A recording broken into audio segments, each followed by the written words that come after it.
Gauvin Cers, très très très belle chanson. On n'a pas le temps, vous savez, de vous la donner dans son intégralité parce que ça prendrait trop de temps. Mais vous savez, les chansons qu'on met dans l'émission, écoutez-les, elles sont en général très très belles. Et là, nous avons exhumé quelques propos. Alors vous savez qu'ici à Sud Radio, jamais nous ne tenons des propos racistes ou qui discriminants ou tout ça. Et non seulement nous ne les tenons pas, mais nous ne voulons pas qu'ils passent.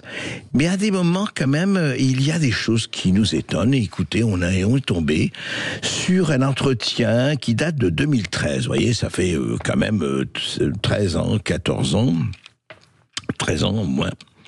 Et c'est quand même des propos qui nous ont choqués. Je voudrais savoir s'ils vous choquent à vous.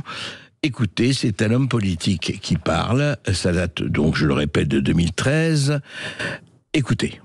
Je ne peux pas survivre quand il n'y a que des blonds aux yeux bleus. C'est au-delà de mes forces. Donc quand on est arrivé en France, c'était l'horreur pour nous, parce qu'on avait idéalisé la France. Et on a découvert à un coin perdu de la Normandie, le pays de Caux, où les gens n'avaient jamais vu personne, où hélas pour eux, les malheureux souffraient d'un alcoolisme épouvantable. Moi de ma vie, je n'avais vu quelqu'un ivre dans la rue. Imaginez, au Maroc, ça n'existe pas ça. Donc nous étions consternés. Et donc, il y avait personne ne parlait aucune espèce de langue étrangère. Imaginez-vous, la France des campagnes était extraordinairement arriérée par rapport au Maroc des villes. Alors voilà, en quelques mots, on entend de dire « Moi, je ne supporte pas les blonds aux yeux bleus, je ne peux pas vivre dans les blonds aux yeux bleus. » Deuxièmement, j'arrivais du Maroc, c'était quelque chose d'autre que cette Normandie, que ce pays de Caux peuplé d'alcooliques, peuplé de gens qui parlaient à peine le français, c'est pas possible. Ah non, c'est pas possible, etc.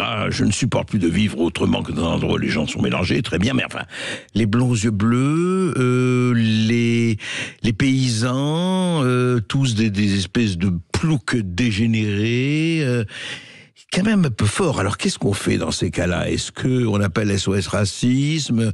Est-ce qu'on porte plainte? D'autant plus que, savez-vous qui c'est l'homme politique là que vous venez d'entendre? Évidemment, vous l'avez reconnu. C'est Jean-Luc Mélenchon.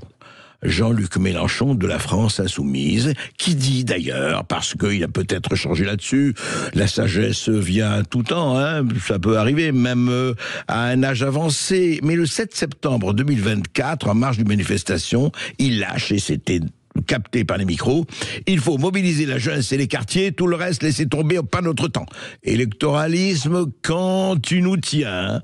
Et le 1er février 2025 à Toulouse, là, donc il y a un mois et demi, il dit ceci: la ruralité qu'on nous jette à la figure n'existe pas.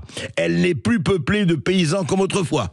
Alors vous avez compris, les paysans, vous êtes plus là, vous n'existez plus là, vous êtes absolument, vous êtes des hologrammes, vous êtes des espèces de fantômes, c'est fini, il y a un nouveau peuple. Mais est-ce que ça veut dire qu'il y a un grand remplacement? Ah non, commencez pas à parler comme un facho, non.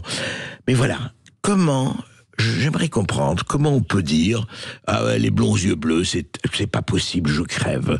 Et puis voilà, je viens du Maroc et par rapport au Maroc, la Normandie, le pays de Caux, mais peuplé de crétins absolument grotesques. Voilà, ça s'appelle quoi ça? De la politique, de l'idéologie, de l'électoralisme, du racolage, je ne sais pas.